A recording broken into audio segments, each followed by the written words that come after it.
하나님의 말씀은 여호수아 6장 25절 말씀 함께 읽어볼까요? 여호수아가 기생 라합과 그의 아버지의 가족과 그에게 속한 모든 것을 살렸으므로 그가 오늘까지 이스라엘 중에 거주하였으니 이는 여호수아가 여리고를 정탐하려고 보낸 사자들을 숨겼음이었더라. 아멘.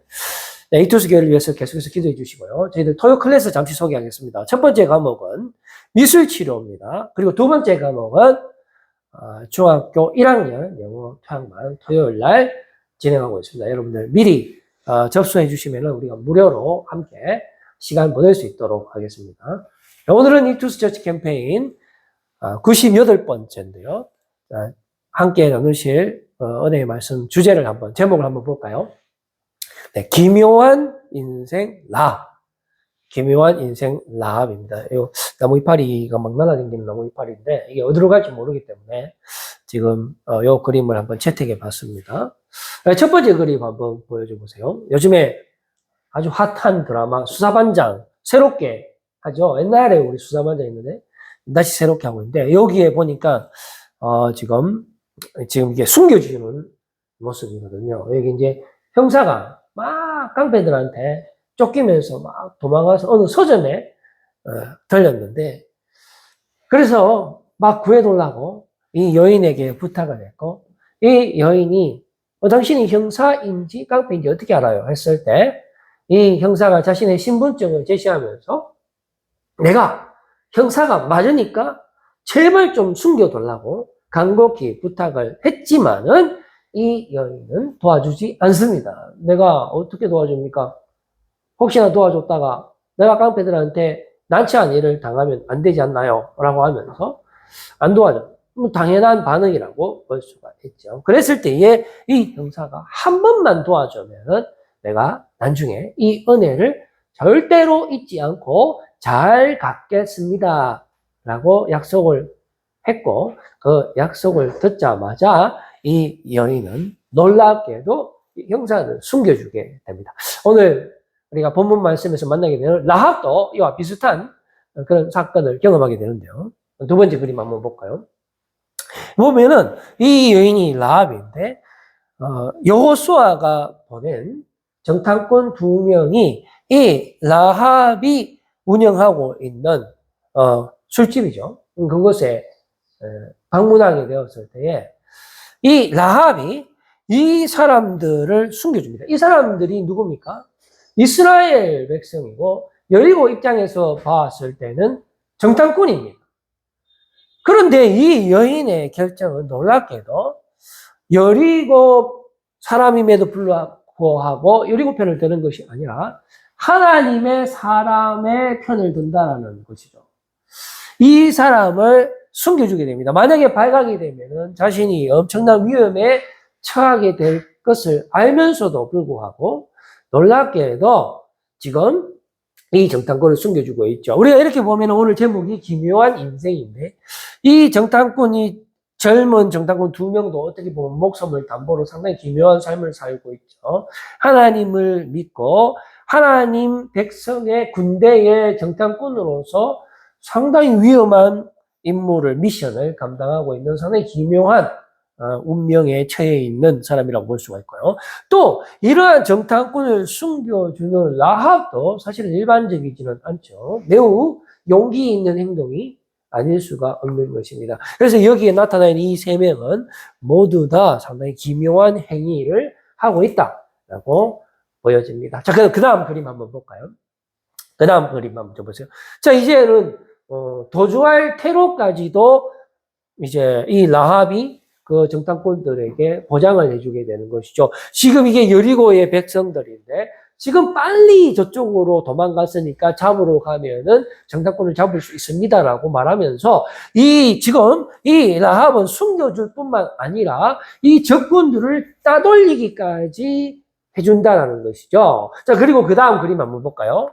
우리가 왜 가위바위보에서 이기면은 도장 찍고 하잖아요. 보증까지 있습니다. 그래서 이 정탐꾼에게 라합이 뭐라고 이야기하냐면은 내가 숨겨줬으니까 나중에 하나님의 군대가 이 여리고를 점령할 때 나를 살려줘야 됩니다. 내가 숨겨줬잖아요 하면서 자신이 구원받을 거에 대한 보증을 받습니다.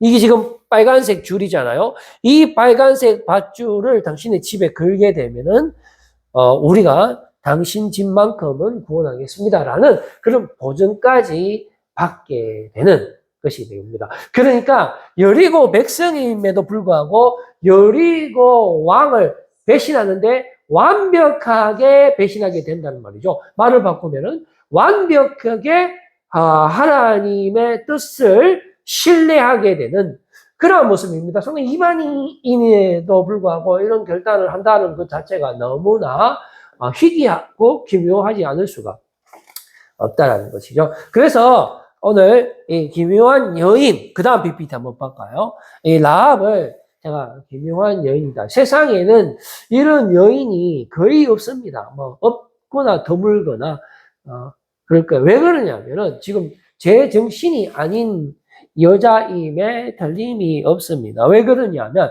여리고 왕이 지금 그 정탐꾼을 끌어내라고 명령을 했음에도 불구하고 그 왕의 명령을 따르지 않는 모습이잖아요. 그리고 그 여리고 왕이 보낸 병사들이 이렇게 질문을 합니다. 여기에 정탐꾼이 온 것을 우리가 알고 있다 했을 때에 이 라합은 상당히 지혜롭게 그래 맞다. 오긴 왔지만은 그러나 나는 그들이 누군지 몰랐다. 거짓말이죠. 라합은 정확하게 그들의 신분을 알고 있었습니다. 여호수아가 이끌고 있는 이스라엘 백성들이 보낸 정탐꾼이라는 것을 정확하게 알고 있었습니다. 그리고 그 이스라엘 백성, 하나님의 백성이 곧 자기들의 도성을 함락할 것이라는 그 사실조차도 알고 있었습니다. 즉 라합은 그들이 여리고의 적이고 여리고를 정탐하러 온 정탐꾼, 즉 스파이라는 사실을 알고 있었음에도 불구하고 지금 왕에게 뭐라고 보고합니까? 산에 2명이 들어오긴 들어왔는데 나는 그 사람들의 정체를 알지 못했다라고 하며 당돌하게 용감하게 거짓말을 하고 있는 것입니다. 만약에 들키거나 숨겨진 게 발견이 되면은 라합은 목숨을 보존할 수가 없었음에도 불구하고 그렇게 용기 있는 행동을 보여줬기 때문에 세상에는 없는 여자라는 것이죠. 그리고 심지어 그 정탐꾼을 이제 추적하러 들어온 그 여리고의 병사들에게 빨리 지금 쫓아가면은 잡을 수 있을지도 모른다. 어두울 때 보통 성문이 이제 닫힌다고 합니다. 그러니까 어두울 때 갔으니까 지금 빨리 따라가면은 잡을 수가 있다 하면서 성문 쪽으로 가도록 길이 엇갈리도록까지 하면서 퇴로까지 열어주는 그런 대범한 모습을 보여주고 있습니다. 그만큼 라합은 믿는 구석이 있었다라는 것입니다. 그들이 정탐꾼이지만은 라합의 눈으로 봤을 때는 하나님의 병사였다라는 것이죠. 그리고 자신이 확실히 하나님 편에 선 사람이기 때문에 그리고 아까 전에 그 보증까지 받았기 때문에 자기는 여리고의 기생임에도 불구하고 하나님의 편에 확실하게 서고 하나님을 신뢰하는 모습을 우리에게 보여준다라는 것입니다. 너무나 태연하게 이런 모습을 보여주면서 왕의 편이 아니라 정탐꾼의 편에 섰다라는 모습을 보여주고 있죠. 자, 그래서 숨겨준 대가를 받게 됩니다. 그 다음 PPT 한번 볼까요? 여호수아 6장 25절 말씀에 보니까 이 주어가 중요합니다.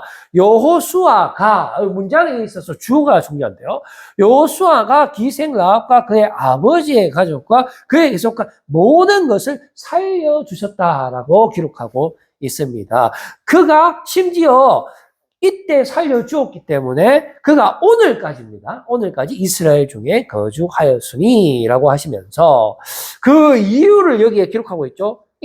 그 이유는 여호수아가 여리고를 정탐하려고 보낸 그 사자, 정탐꾼을 말하죠. 그 사자들을 숨겨주었기 때문에 이러한 놀라운 선물, 은혜, 대가를 받게 됐다라는 것입니다. 그러니까 그녀의 선택은 놀랍게도 여리고 왕이 아니라 눈에 보이지 않는 하나님을 선택했다는 것입니다. 자신의 민족을 선택하는 것이 아니라 자신의 민족을 정탐하러 온 그 정탐꾼을 숨겨줌으로 말미암아 이스라엘 백성 편에 서게 된 것이죠. 그러니까 라합은 이스라엘 백성들이 자기의 민족을 곧 점령할 것이라는 확신이 있었다는 것입니다. 그리고 그때 그 이스라엘 백성으로부터 자신의 가족과 집 모든 가족들은 구원받게 될 것이다라는 것을 확실히 믿었다.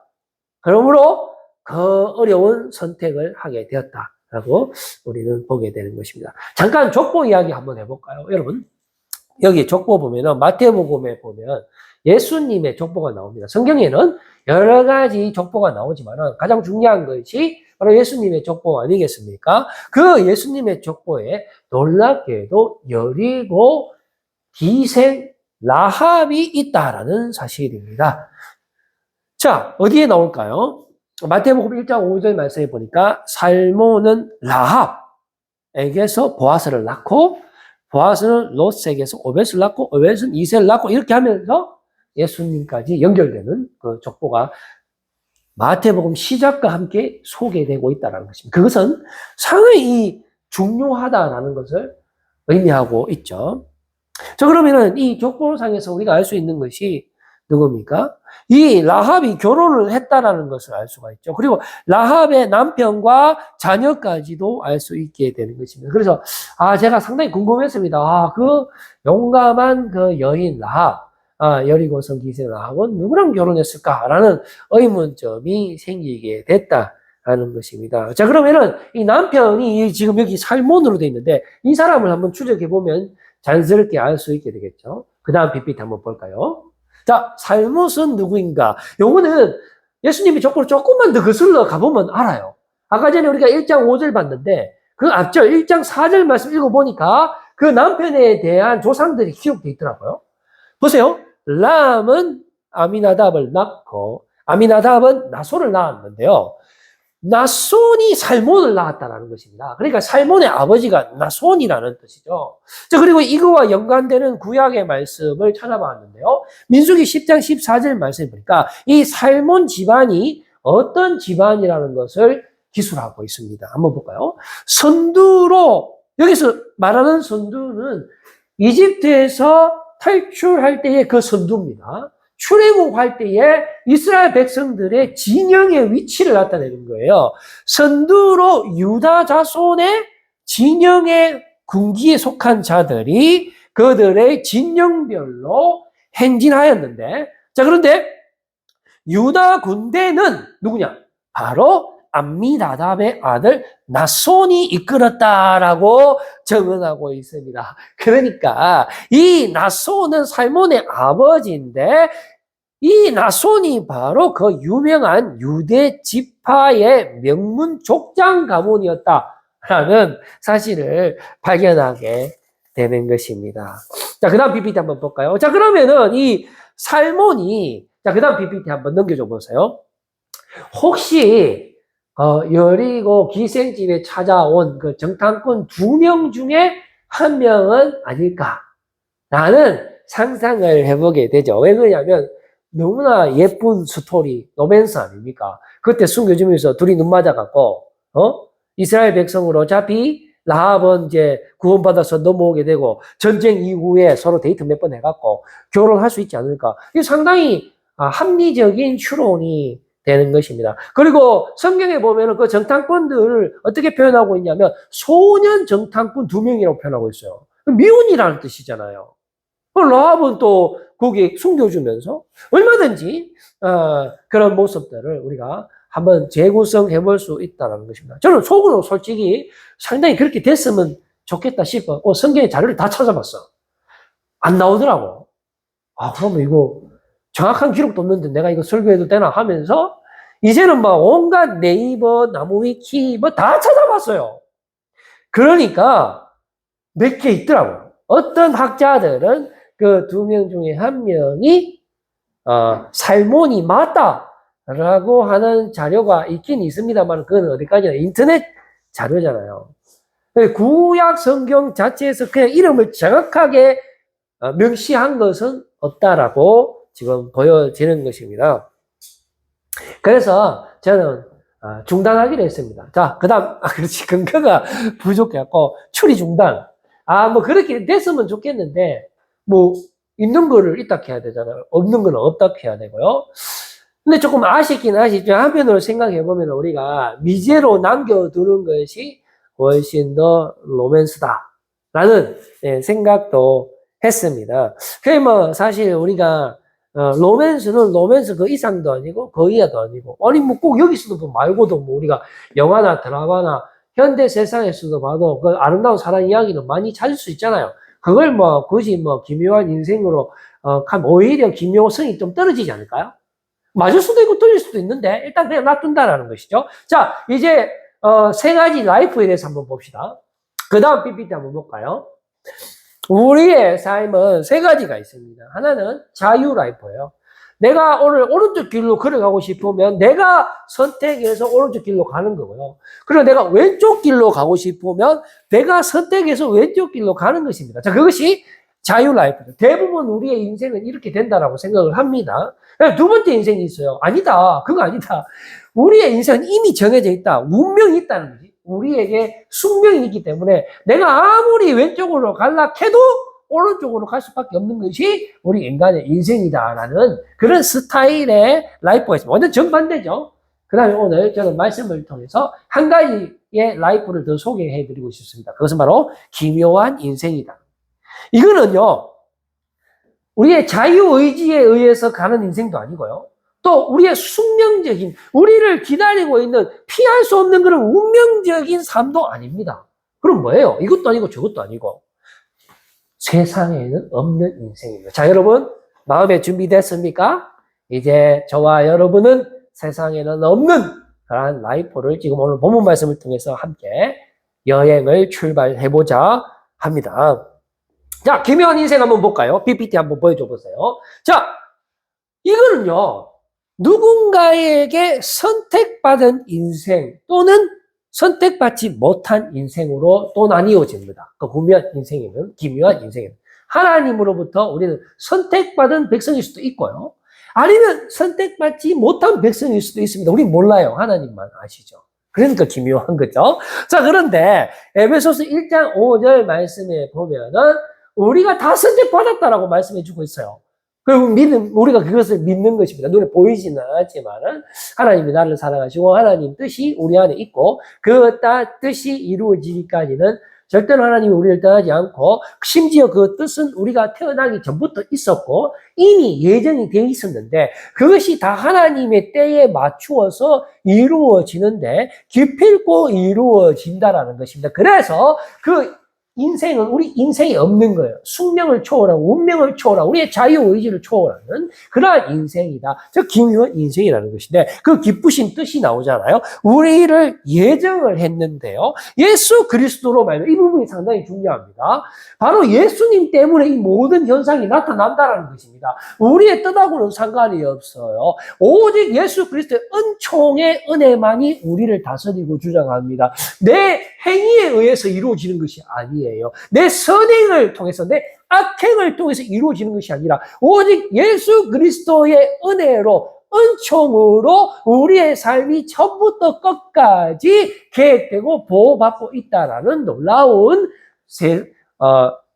세상이라는 것입니다. 그것이 가능한 이유는 예수 그리스도의 십자가 대속의 은혜로 우리를 죄에서부터 건져주셨기 때문에 가능한 것입니다. 우리를 죄의 노예에서 영원한 생명의 사람으로 자유의 사람으로 우리 주님께서 우리를 만들어 주셨기 때문에 우리 주님께서 우리를 어둠에서 빛 가운데로 옮겨주셨기 때문에 이러한 기묘한 인생, 놀라운 인생을 우리가 지금 현재 살아가고 있는 것입니다. 예수 그리스도의 은혜로 우리가 모든 죄와 육의 세상에서 벗어날 수 있는 것입니다. 우리의 허물 때문에 예수님께서 십자가에 죽으셨다라고 말씀해주고 있는 것이거든요. 그래서 예수님께서 부활하실 때 우리도 예수 그리스도와 연합이 되어서 우리도 영원히 죽지 않는다라고 말씀해주고 있기 때문에 그렇다라는 것입니다. 그래서 자기의 아들이 되게 하셨으니라고 말씀해주고 있는 것입니다. 그래서 저와 여러분들은 우리가 다 하나님의 아들이기 때문에 우리가 걸어가는 한순간 한순간 한 발걸음 한 발걸음이 놀라운 여정으로 이미 준비되어 있다는 것입니다. 여호와 이레의 하나님께서 이미 멀리 보시고 우리의 갈 길을 인도하고 계시고 지금도 성령의 충만하심으로 우리 안에 예수 그리스도께서 역사하심으로 말미암아 우리가 정말로 은혜의 삶을 살아가게 된다는 것입니다. 우리는 죄인 중에 계시고 심판받아야 할 마땅한 죄인임에도 불구하고 예수 그리스도의 십자가 보혈의 은혜로 덮임 받게 됨으로 말미암아 우리의 삶이 은혜의 삶, 승리의 삶, 영원한 생명의 삶, 자유의 삶으로 살아갈 수 있게 된다는 것입니다. 자, 그래서 라합의 전반기 한번 봅시다. 자, 라합의 전반기는 여리고 백성, 즉 세상 백성, 죄의 백성, 죽음의 백성, 혈과 육의 백성, 그리고 그 중에서도 가장 죄인 중에 개수, 기생이었거든요. 자, 그런데 어떻게 될까요? 이렇게 가면 후반전은 어떻게 되는지 우리가 한번 상상을 해보지만 우리의 눈으로, 우리의 마음으로는 상상조차도 될 수 없는 것입니다. 상상 그 이상의 삶이 준비되어져 있다라는 것입니다. 자, 나의 전반기도 마찬가지입니다. 우리는 모두 다 땅의 백성, 죄의 백성, 죽음의 백성, 혈과 육의 백성. 그래서 죄의 노예고, 그래서 우리가 우리의 삶을 선택하는 것 같지만, 우리가 선택하는 것은 모두 다 죄의 요구에 의거한 죄의 종으로서의 선택에 불과하다라는 것이죠. 그래서 우리가 하는 것은 결국은 우상 숭배고 우상이 주는 열매만 맺게 되는 그러한 전반기의 삶이었지만은 바로 예수 그리스도의 은혜로 덮인 바 받아서 주님이 인도하시는 그 삶의 여정에 우리가 주인공이 되면서 우리의 후반전이 어떻게 변화될 것인가에 대해서는 우리의 육으로는 도저히 알 수 없게 되는 것입니다. 그러나 오직 영으로, 오직 믿음으로, 오직 예수로 우리는 명백히 세상과 맞서서 승리할 수 있고 영원한 생명의 삶을 살아갈 수 있게 된다라는 사실입니다. 그래서 그 다음 PPT 한번 볼까요? 라합이 믿은 것이 무엇입니까? 라합이 아는 것을 한번 볼까요? 여호수아 2장 11절 말씀에 보니까 우리가 들었잖아요. 그죠? 무엇을 들었습니까? 곧 마음이 녹았고 너희로 말미암아 사람이 정신을 잃었는데요. 너희의 하나님 여호와는 위로는 하늘에서도 아래로는 땅에서도 하나님이시니라. 상천하지의 하나님이라는 사실을 라합은 믿었다라는 것입니다. 알았다라는 것입니다. 그래서 하나님을 선택했다라는 것이에요. 그리고 또 무엇을 알았습니까? 그 상천하지의 하나님, 전능하신 하나님이 이스라엘 백성을 출애굽시킬 때 놀랍게도 홍해 바다를 갈랐다 하는 그 사실을 라합은 알고 있었고요. 그리고 가르자마자 시온과 옥의 그 왕들과 백성들을 전멸시켰다 하는 사실도 알면서 이 두 개의 사실은 이 지구 역사상 가장 기묘한 사건이 바다 갈라진 사건이 있습니까? 오직 하나님만이 하실 수 있는 사건입니다. 그래서 라합이 이스라엘 백성들을 통치하시는 분이 바로 하나님이라시라는 것을 알았고 그 하나님께서 인도하시는 그 삶은 영원한 승리의 삶이라는 것을 알았는데 자신이 지금 여리고에 살고 있는데 다음은 바로 내 차례구나. 내가 이번에 하나님의 기차로 옮겨 타지 않고서는 나는 반드시 멸망당하고 말 것이다 라는 그 사실을 믿은 거예요. 그 사실을 알게 됐다라는 것입니다. 자, 그래서 이제 우리도 그 사실을 알기 때문에 우리 인생의 후반전을 바꿀 수 있다라는 것입니다. 그 다음 PPT 보면은 보세요. 또 이와 같이 기생 라합이 사자들, 여기서 사자들은 정탐꾼을 의미하잖아요. 그 정탐꾼을 접대했다라는 것입니다. 그래서 다른 길로 나가게 할 때에 행함으로 의롭다 하심을 받은 것이 아니냐라고 말씀해 주고 있죠. 자, 그 다음에 계속해서 26절 말씀을 보면은 영혼 없는 몸이 죽은 것 같이 행함이 없는 믿음은 죽은 것이냐 라고 말씀해 주고 있습니다. 실제로 라합은 이렇게 이야기하죠. 그 밧줄을 타고 내려가고 3일 동안 산에 숨어 있다가 도망가세요. 왜냐하면 그 쫓는 자들이 금방 다시 돌아오다가 마주칠 수 있기 때문에 확실히 3일간 숨어 있으세요 라고 이야기하면서 확실한 도피로까지 설명해 주면서 정말로 하나님 앞에 선 그 모습을 보여줬다는 것입니다. 말로만 하는 것이 아니라 행위로 의롭다 하심을 받은 것이죠. 행함이 없는 믿음은 죽은 믿음이기 때문에 이 라합은 정말로 하나님을 신뢰하는 그런 모습을 보여주게 되는 것입니다. 우리가 원래는 우리의 육의 행함이라는 것은 한계가 있지만은 믿음으로 하는 행함, 그죠? 여기 나오죠? 행함이 없는 믿음. 즉, 거꾸로 말하면 행함이 있는 믿음이죠. 우리가 믿음으로 하나님 앞에 하는 행위들은 하나님 보시기에 의로운 사람이 되는 것입니다. 그래서 우리가 말로만 주여 주여 하는 것이 아니고 정말로 믿음으로 말만 하면 안 되죠. 말만 하면 안 되고 우리가 정말로 믿음으로 우리가 정말로 하나님 앞에서 실천하는 그런 모습을 보여줄 때 주님께서 우리에게 놀라운 인생, 승리의 인생을 선물로 주신다라는 것입니다. 이제 저는 말씀을 맺으려고 하는데요. 마지막 PPT 한번 볼까요? 자, 이 말씀 한번 봅시다. 이거 말고요. 자, 여기 이제 빨간 밧줄을 걸으라 했는데 정말 걸었잖아요. 실제로 이스라엘 백성들이 여리고성을 공격할 때 이 빨간 밧줄이 걸려져 있는 이 부분만 멸망하지 않습니다. 자, 그러면 이 말씀이 오늘 우리 기묘한 인생의 핵심을 나타내고 있어요. 정확하게 한번 읽어보겠습니다. 자, 누구든지예요. 자, 공부 잘하는 사람만 구원받는, 그건 기묘한 인생이 아니죠. 그거는 하버드 인생, 서울대 인생이죠. 자, 그러면 예쁘고 잘생긴 사람만, 그거는 약육강식의 세상이죠. 아니면 돈 많은 사람, 아니죠. 그게 무슨 기묘한 인생입니까? 그럼 교회 안 오죠? 누구든지. 자, 됐죠? 그 다음에 내 집 문을 나가면 게임 끝입니다. 우리가 하나님 집에서, 은혜의 집에서 나가잖아요. 내 육의 생각으로, 내 피와 혈이 원하는 대로 우리는 교회에 있기를 원하지 않잖아요. 세상으로 나가기를 원하잖아요. 그래서 내 행위로 승부하기를 원하잖아요. 좋다 이겁니다. 그렇게 나가서 얼마든지 해보세요. 서울대 갈 수 있어요. 자, IQ 한 150 된다. 그 사람 열심히 하면 서울대 가요. 그게 묻자라고요. 그러다가 나중에 사회 문제 많지만 다행이죠. 그게 무슨 기묘한 인생입니까? 예? IQ 한 75나 90 정도밖에 안 되는데 하나님 집에 있어가고 그 사람이 인생이 역전돼야 기묘한 인생 아니겠습니까? 여보세요. 자, 그래서 나가면 안 된다는 겁니다. 여기서 나가면 롯이든 롯의 조카든 롯의 큰아버지든 작은아버지든 다 죽어요. 그런데 여기에 있으면 큰아버지든 작은아버지든 다 산단 말입니다. 보세요. 자, 그러나 누구든지 큰아버지든 작은아버지 너와 함께 집에 있는 자에게 구원이 나타난다. 그 집이 무슨 집입니까? 빨간 밧줄 그린 집이에요. 예수 그리스도 십자가 보혈의 피로 덮음 받으면 여러분은 은혜의 삶을 살고 세상의 혈과의 육을 물리치는 놀라운 기묘한 삶의 주인공이 됩니다, 여러분. 오늘 성령의 충만하심으로 놀라운 삶의 주인공 되시기를 목 바라고 이 놀라운 소식을 전가하시는 여러분 되기를 바랍니다. 기도하겠습니다.